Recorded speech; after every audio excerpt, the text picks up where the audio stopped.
5 fragrances that I consider to be masterpieces. We have some for men, some for women, some unisex, but all 5 of these inevitably have some characteristic about them that for me, when I smell them, I say this is an olfactive masterpiece. This is a benchmark of its kind. Nevertheless, I'm excited to share this list with you very soon, so make sure to stay tuned.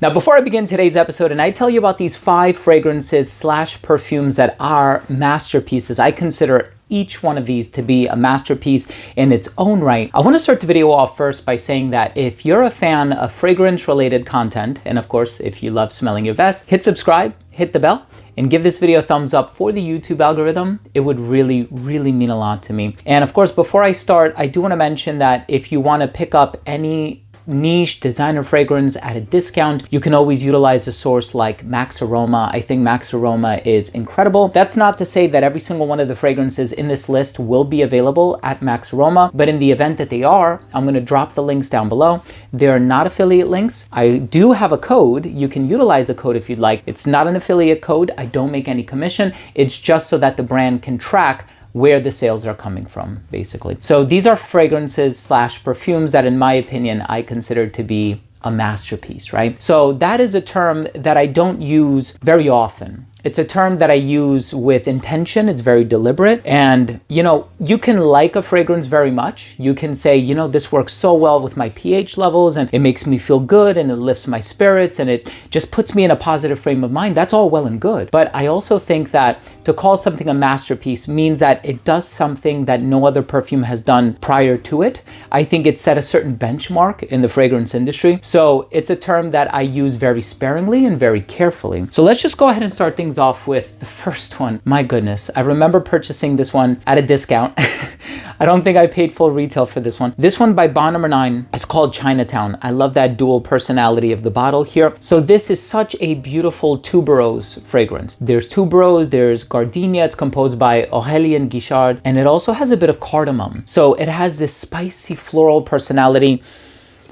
And my goodness, it is sensual, it is provocative, it's also very confident. And so sensual, provocative, and confident. So this is for the woman, and I do think it's feminine leaning on account of all the floral ingredients. This is for the woman who really knows what she wants, and she's not afraid to go out and get it. So Chinatown is such a beautiful fragrance, and it's one that personally I like to wear from time to time. It's unisex, of course. I believe it's marketed as a unisex fragrance, correct me if I'm wrong, but this is one that it just, again, like I said before, it lifts my spirits, puts me in a positive frame of mind. And so for that reason, I absolutely love wearing this one. Now, of course, I do like many other Bond No. 9 fragrances. Let's say the beautiful composition by Maurice Roussel, New Harlem. I don't know if I would call that one a masterpiece because it does remind me of Rochas Man, which I think came out before it. So if I call either one of those two a masterpiece, it will probably end up being Rochas Man. And I think, it has this sort of a sugary maple syrup personality that I've encountered in many other fragrances before, but there's just something about Chinatown. It is a masterpiece, and I stand by that. The next one is for the gentleman.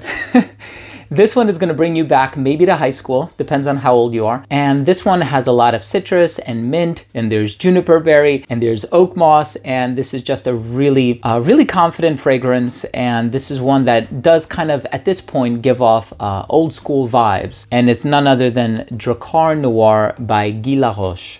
And this is, of course, the pinnacle of, I'm not going to say the pinnacle of oak moss fragrances because we also have Polo Green and we have so many other oak moss based fragrances, a lot for women as well. But I think for the gentleman, this was kind of worn in place of Cool Water or Calvin Klein Eternity or even CK1 or a lot of those other fragrances released within that time frame. I think Drakkar Noir was the more masculine offering. Something like Cool Water was a bit lighter, it's an aquatic, it's fresher. This one, I guess, conveyed a stronger sense of masculinity on account of the woods and the spices and the juniper and the oak moss. And I sprayed it again today just to kind of remind myself of what it smells like. And this is one that I guess in the pursuit of modernity, I mean, these are all ambiguous terms, but I think a lot of people would forego wearing this one nowadays. This one is, for a lot of people, a blast from the past, right? You don't really see Guy Laroche making too many fragrances nowadays. I know there's been a number of flankers for Jacquard Noir, and one thing that I've said before is you can only go so modern with this type of a DNA, and I think a lot of people have kind of avoided using oak moss for that reason, you know? Especially if you want to make a fragrance smell rather green or herbal or herbaceous or what have you. I think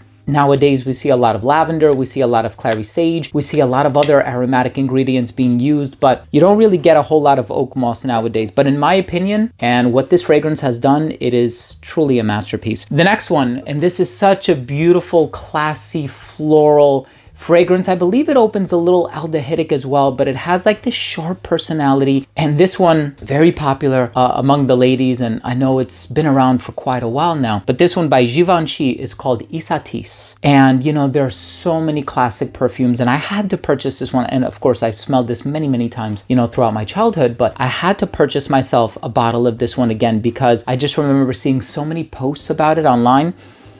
And again, it has like this sort of, I hate to use the word antiquated, but it has this old world feel where it is kind of like a time machine, right? For me at least, just because it awakens a lot of those memories from the past. And of course, people are free to wear whatever they want to wear. It doesn't matter when the perfume came out. It doesn't matter what notes are in it. It doesn't matter what it smells like. You are free to wear anything you want to wear as long as it makes you happy and makes you feel good about yourself, because ultimately it's an olfactive accessory. And if this is how you wish to accessorize, please, by all means, don't let the opinion of this dope change your mind. Wear whatever you want to wear. But for me personally, I do consider this to be a masterpiece. I know a lot of the ladies nowadays were wearing what? You know, the new La Vie est Belle, L'Elixir. We're wearing Alien Hypersense by Thierry Mugler. We're wearing Valentino's Donna Born in Roma Intense. You know, there's a lot of modern options that have hit the market as of late, but this is a classic and, you know, it deserves its praise. The next one, this one is unisex. Tom Ford's